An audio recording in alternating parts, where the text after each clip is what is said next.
Hi fellow book lovers, this is another disabled author information video, and this one's going to be for those of us that are dyslexic. So I'm completely blind, but I'm also severely dyslexic, and I was dyslexic well before becoming blind. And I always had loads of problems with my reading and writing. I loved books, absolutely loved them. I love holding them, I love the smell of them. I couldn't write to save my life, but I used to love writing in them.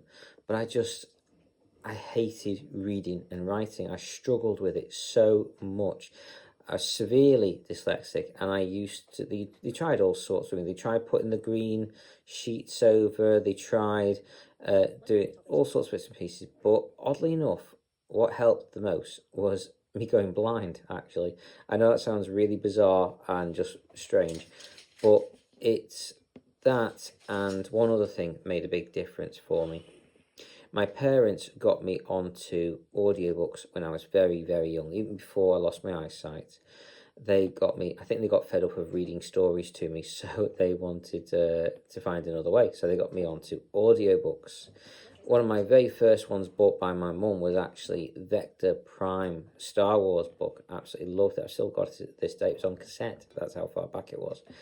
Anyway, loved the book. It was absolutely incredible.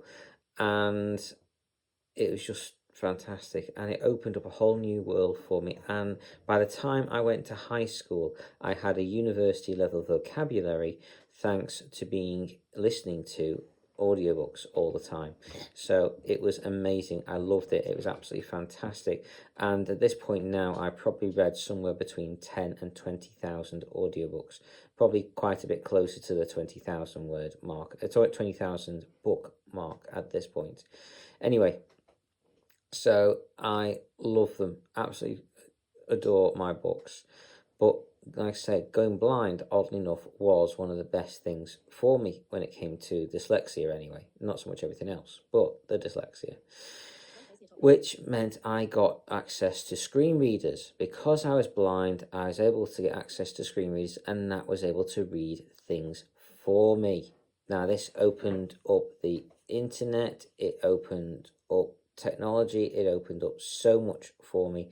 And one of the best things I've ever come across was the voiceover for Apple screen readers.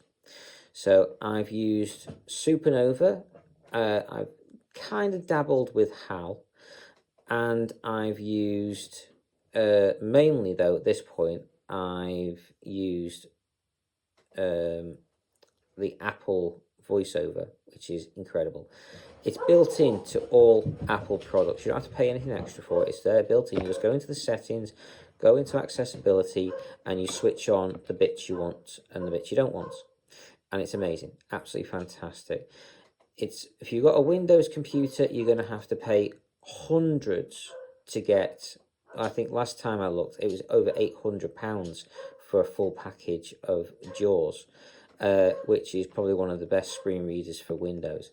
I'm not sure how much Supernova was, and that's not as good, especially, well, in my opinion anyway.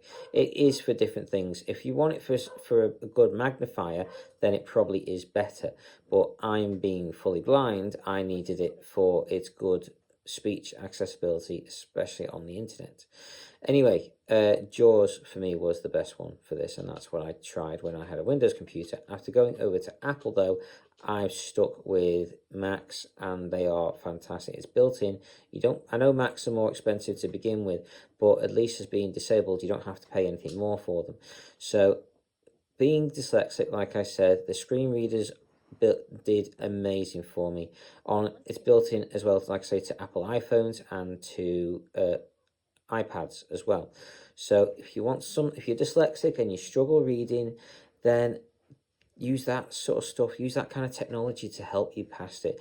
Also, the echoes now are fantastic. If you have bought an Amazon Kindle book, you can get the Echo to read it to you. so that you can have access to your books that way as well, and it gives you accessibility into so many more things. Anyway, I'll stop there for now on this video, and I'll do another video coming soon about other accessibility ways of being disabled and being able to access your reading and your writing. So I do hope you enjoyed. I hope this has helped. Take care and carry on reading, fellow book lovers.